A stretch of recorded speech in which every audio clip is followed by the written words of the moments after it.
നേരത്തെ T J പാർട്ടികളൊക്കെ ഒരു restriction 11 മണി വെച്ചിട്ടാണ് നേരത്തെ പറഞ്ഞിട്ടുണ്ടായിരുന്നത്. പിന്നെ ഇപ്പോൾ ഇടയ്ക്ക് ബാറുടെ ടൈമിങ്ങൾ മാറിയതനുസരിച്ച് ചില കേന്ദ്രങ്ങളിൽ അത് തെറ്റായിട്ട് അവർ അത് തന്നെ അനുസരിച്ച് രാവിലെ 12 ഇല്ല 3 മണി വരെ കേന്ദ്രീകരിച്ച് പ്രവർത്തനം നടത്താൻ തുടങ്ങി. ഇത് കേന്ദ്രീകരിച്ച് ചില ഇഷ്യൂകളുണ്ട്. അല്ലെങ്കിൽ നേരത്തെ പബ്ബ് ഇല്ല ടി ജെ കേന്ദ്രീകരിച്ച് കേസുകളുണ്ട് സിറ്റിയിൽ തന്നെ. പിന്നെ ഡ്രഗുടെ അബ്യൂസും ചില പാർട്ടികളുടെ നമുക്കിവിടെ നോട്ടീസ് വന്ന് കേസും എടുത്ത് നമ്മൾ സ്റ്റാർ ഹോട്ടൽ അടക്കം റൈഡ് ചെയ്ത് കേസുകളൊക്കെ എടുക്കാൻ വേണ്ടി വന്ന് അതിൻ്റെ സോഴ്സൊക്കെ നമുക്ക് കണ്ടെത്തിയിട്ടുണ്ട്.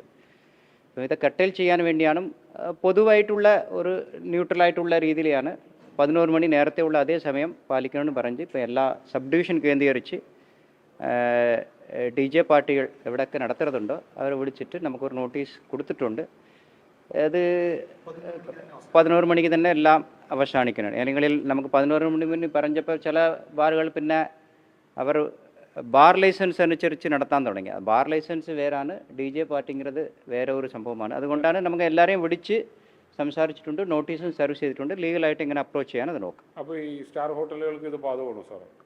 എല്ലാവർക്കും ലെവൽ ബിൽഡിംഗ് ആണ്. ഇപ്പം മറ്റ് ചില ആൾക്കാർ 3 മണി കേന്ദ്രീകരിച്ച് നടക്കുമ്പോൾ ചില ഇഷ്യൂലുണ്ട്. ഇപ്പം ചില സ്ഥലങ്ങളിൽ 11 കേന്ദ്രീകരിച്ച് നടക്കുമ്പോൾ ചില സ്ഥലങ്ങൾ 3-നാകുമ്പോൾ 11:30 കഴിഞ്ഞിട്ട് ഒരുപാട് മൂവ്മെൻറ്റ് ചില 2-3 ഹോട്ടലുകായിട്ട് അങ്ങോട്ട് പോകുന്നതുണ്ട്.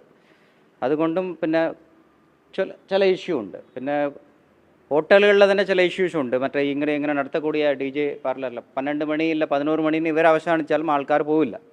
അതുകൊണ്ട് കുറച്ച് കറങ്ങി നടക്കാനും അത് ബന്ധമായിട്ടുള്ള കുറേ ഇഷ്യൂകളും ഉണ്ടാകാൻ തുടങ്ങി. അതുകൊണ്ടാണ് നമുക്കിപ്പം 11 മണിക്കുള്ള രീതിയിൽ റെസ്ട്രിക്ഷൻ ഇപ്പം നമ്മൾ അവർക്കെല്ലാവരും അഡ്വൈസ് ചെയ്തിട്ടുണ്ട്. We have asking them also to close it 11. Sir, അപ്പോൾ തന്നെ കടവന്ത്രയില്ലേ ഈ പ്രതികൾ ചാടിപ്പോയ വിഷയവുമായി ബന്ധപ്പെട്ടുകൊണ്ട് എങ്ങനെയാണ് ഒരു നടപടിയിലൊക്കെ പോയിരിക്കുന്നു?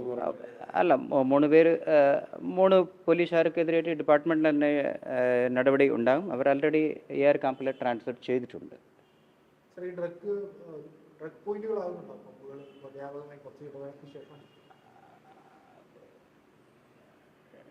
മറ്റേ ഇത് ഡി ജെ പാർട്ടിയും ഇതുപോലെ യങ്സ്റ്റേഴ്സും കേന്ദ്രീകരിച്ച് സ്ഥലങ്ങളിൽ സ്ഥിരമായിട്ട് കൂടുമ്പോൾ അത് അവർ ഒരു മാർക്കറ്റാണ്. അത് കേന്ദ്രീകരിച്ച് ചില ഓപ്പറേറ്റേഴ്സ് ഓപ്പറേറ്റ് ചെയ്യാൻ തുടങ്ങി. അതിനുடைய മേജർ നെറ്റ്വർക്കാണ്, സപ്ലയറാണ്. നമുക്ക് കെവിൻ ഒരാളെ നമ്മൾ റീസെൻ്റായിട്ട് പിടിച്ചിട്ടുള്ളത്. അവരാണ് ഇങ്ങനെയുള്ള സ്ഥലങ്ങളിൽ ചെയ്തിട്ടുള്ളത്. പിന്നെ ഇൻറ്റേർണലായിട്ട് വേറെ എന്തെങ്കിലും ഉണ്ടെങ്കിൽ അത് നമുക്ക് കേന്ദ്രീകരിച്ച് സ്ഥിരമായിട്ട് നടപടി എടുക്കാം. ഇതിൽ ആദ്യ പിടിയിലെ ഷോൺ അടക്കമുള്ള ആളുകൾ നിരന്തരം പാർട്ടികൾ ഇവിടെ സംഘടിപ്പിച്ചുകൊണ്ടിരുന്നതിന് ക്രൂസ് പാർട്ടി അടക്കം സംഘടിപ്പിച്ചിരുന്നു. അപ്പോൾ എന്തായിരുന്നു ഇവരുടെ മുൻകാല പാർട്ടികളെ കുറിച്ചോ അന്വേഷണം നടത്തുന്നത്? അല്ല, മുൻകാല പാർട്ടികളെ പറ്റി നമുക്ക് പറയാൻ പറ്റില്ല. നമ്മുടെ ശ്രദ്ധയ്ക്ക് വന്ന ഇൻപുട്ട് അനുസരിച്ചാണ് നമ്മൾ ഒരു സ്റ്റാർ ഹോട്ടലിൽ തന്നെ നമ്മൾ അന്ന് റൈഡ് നടത്തിയിട്ട് ഒരു 5 പേര് മറ്റ് പലതരപ്പെട്ട ഏരിയയിലൊന്നും ആൾക്കാരെ പിടിച്ചിട്ടുണ്ടായിരുന്നു. ഇൻപുട്ട് ഉണ്ടെങ്കിൽ അത് കേന്ദ്രീകരിച്ച് നടപടി എടുക്കാം. നമുക്ക് മറ്റേ ഒറിജിനൽ സോഴ്സ് വരാൻ എത്താനുള്ളതാണ് ഇപ്പോൾ ഉള്ള ശ്രമം. അപ്പോൾ ഇവർ ഇത്തരം പാർട്ടികളെ വീണ്ടും സംഘടിപ്പിക്കാനുള്ള ഒരു നീക്കം നടത്തുന്നുണ്ട്. അപ്പോൾ പോലീസ് അവർ ലീഗലായിട്ടുള്ള കാര്യങ്ങൾ ചെയ്യട്ടെ. പിന്നെ drug is not allowed.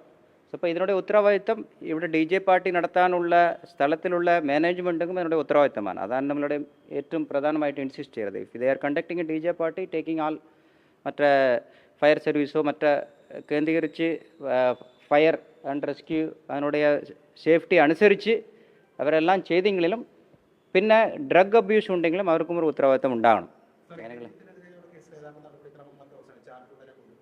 Charge കൊടുക്കാൻ ഏകദേശം റെഡിയായി. കുറേ കാര്യങ്ങളുണ്ട്, ടെക്നിക്കലായിട്ട് ചില ഡീറ്റെയിൽസ് റിപ്പോർട്ട്സൊക്കെ കിട്ടാനുണ്ട്. അത് കിട്ടിയിട്ടുണ്ടെങ്കിൽ നമുക്ക് എത്ര വേഗം വിറ്റ്നസ് എക്സാമിനേഷൻ ഏകദേശം പൂർത്തിയാക്കും. Thank you.